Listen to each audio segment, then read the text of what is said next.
L'ONG SIRP Bénin, qui est le cercle des institutions, des institutrices plutôt pour la promotion de l'éducation, c'est une ONG qui œuvre dans le cadre de la scolarisation des enfants, l'égalité du genre, la promotion de l'excellence en milieu scolaire, et aussi la promotion et la protection de l'environnement. L'activité qui s'est déroulée aujourd'hui avait pour but de faire le point sur toutes les interventions que l'ONG SIRP Bénin avait eu à faire pendant l'année 2023. L'activité principale était le projet interracial que l'ONG SIRP Bénin a bénéficié dans le cadre des actions de l'initiative de développement des projets solidaires et le groupement intercommunal J Mono en collaboration avec l'ONG Siradid.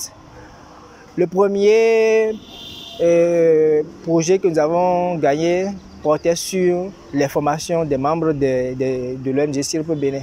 On a eu à remarquer qu'au sein des ONG, que ce soit SIRP ou bien d'autres ONG de la place, on manque de ressources. Et si on manque de ressources, on manque de certains personnels plutôt qualifiés qui pouvaient réellement mieux aider à pouvoir accomplir certaines tâches.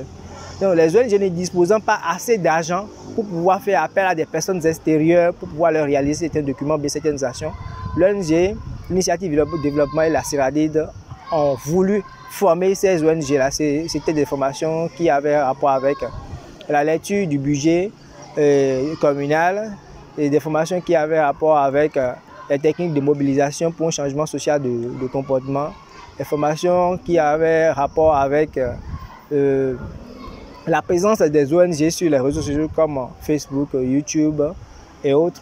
Il y avait aussi les formations sur les redditions de comptes.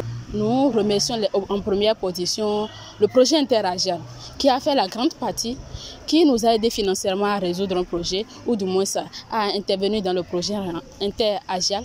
Ce projet nous a permis d'avoir assez de ressources pour faire face aux dépenses ou du moins aux activités, au projet de l'année 2024. Mais à part ça, nous avons déjà lancé les fonds propres. Vous savez qu'une association est toujours basée sur les cotisations internes, les fonds propres. C'est-à-dire à l'interne, les membres se cotisent déjà pour pouvoir faire face aux activités, pour pouvoir faire face au plan de travail annuel que nous avons élaboré pour le projet pour l'état de 2024. Si Bénin est dans le pôle numéro 1 dans l'éducation plurielle, quand on parle de l'éducation, il n'y a pas ce secteur-là au Bénin aujourd'hui qui parle de développement où on ne doit pas éduquer, où on ne doit pas aider la population à comprendre.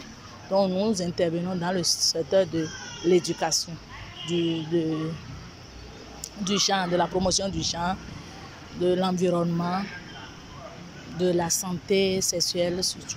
L'ONG SIRP est basée dans la commune de Kyogbe, précisément à Sé, arrondissement de Sé. Son siège est à Gonfio-Comé et est habité dans les locaux de l'ancienne pharmacie de Sé. La reddition de comptes est nécessaire, surtout que nous avons reçu une formation interraciale avec le projet ROI, le Siradid, l'ONG Siradid, J Mono, JD, nous ont aidés à suivre beaucoup de formations. Aujourd'hui, nous sommes en train de dire à la population tout ce que nous avons fait, la formation que nous avons reçue avec le projet interracial, la sensibilisation que nous avons faite.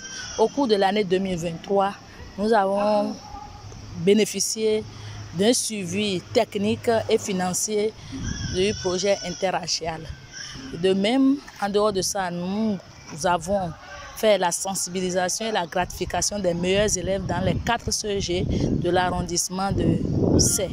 Pourquoi c'est resté juste à Sé? Parce que nos moyens n'ont pas suffi pour aller loin. Et le cadre technique de développement de Sé, ADECUS, nous a aidés à avoir plus de moyens pour impacter les autres CEG.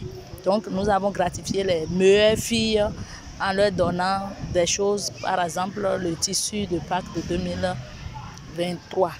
Nous avons aussi sensibilisé les populations des villages de l'arrondissement de Djoudjoum, l'arrondissement de Ronghoué, l'arrondissement de Grand Popo sur la gestion des eaux usagées, la défécation à l'air libre et les normes de construction des WC et des bouts de vidange.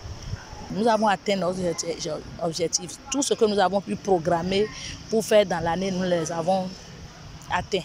Et nous projetons aussi des activités dans les années prochaines. Notre activité phare, qui est nouveau, qu'on va ajouter aux anciennes activités de l'année 2024, sera d'avoir désormais un centre d'éveil au niveau du siège. Il y aura désormais un scologue qui va recevoir des populations pour les diagnostiquer, pour les consulter sur les problèmes psychologiques des enfants et des adultes. En dehors de ça, nous sommes en train de vouloir lutter contre les enfants qui se promènent dans les rues à longueur de journée. Nous voulons aussi travailler avec le concours de la population à limiter les fêtes au-delà de minuit, 1 heure. Les fêtes continuent et occasionnent les débauches des enfants. Nous sommes en train de réfléchir avec le recours des enfants à déposer un plaidoyer pour que les fêtes désormais se limitent à 1 heure raisonnable.